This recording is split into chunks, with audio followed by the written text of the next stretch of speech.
तभी उसने dining table की चेयर उठाई और खिड़की पर दे मारी। खिड़की का कांच टूटकर वहां पर बिखर गया। उसने कांच को वहां से साफ किया और एक एक करके वो तीनों घर से बाहर निकल गए।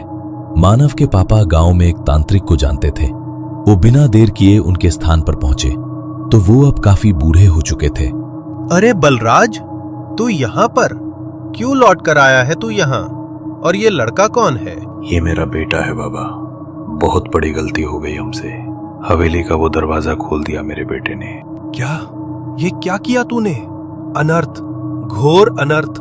जानता भी है कितनी मुश्किल से 30 साल पहले उस रुदाली की आत्मा को उस हवेली में बंद किया था मैंने।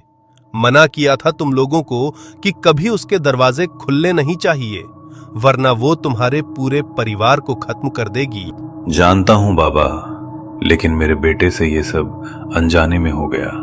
लेकिन अब आप ही इसका निवारण कर सकते हैं। हमारे घर चलिए और हमारी बहू को बचा लीजिए। मैं नहीं जानता कि मैं दोबारा उसे वश में कर पाऊंगा या नहीं, क्योंकि वह आत्मा बहुत पुरानी है और समय के साथ साथ आत्माएं और शक्तिशाली होती जाती हैं। मैं अपनी पूरी कोशिश करूंगा, बाकी सब ऊपर वाले के हाथ में है। वो लोग तांत्रिक को लेकर घर आते हैं। वो पूरे घर में सिद्धि को ढूंढते हैं, मगर वो उन्हें कहीं नहीं मिलती। तभी तांत्रिक बाबा कुछ मंत्रों का उच्चारण करते हुए भभूति जमीन पर फेंकते हैं तो वो दरवाजे की तरफ जाकर उड़ जाती है। अनर्थ, घोर अनर्थ।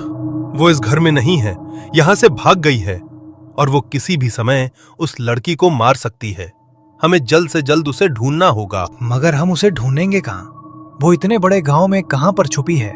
कैसे पता लगेगा हमें? तुम चिंता मत करो बेटा, मैं जानता हूं वो कहां पर मिलेगी। तुम बस मेरे साथ चलो। बाहर अंधेरा छाने लगा था।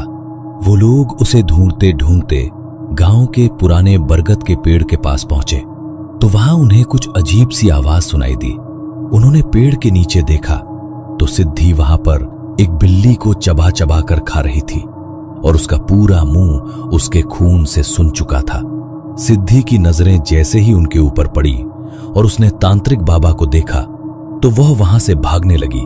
तभी तांत्रिक बाबा ने देर न करते हुए उसके ऊपर भभूति को छिड़क दिया और वो वहीं पर गिर पड़ी। वो जोर जोर से मंत्रों का उच्चारण करने लगे।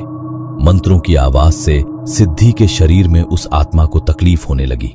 तांत्रिक बाबा समझ गए कि वो आत्मा अब खुद को बचाने के लिए सिद्धि के शरीर से निकलकर चली जाएगी।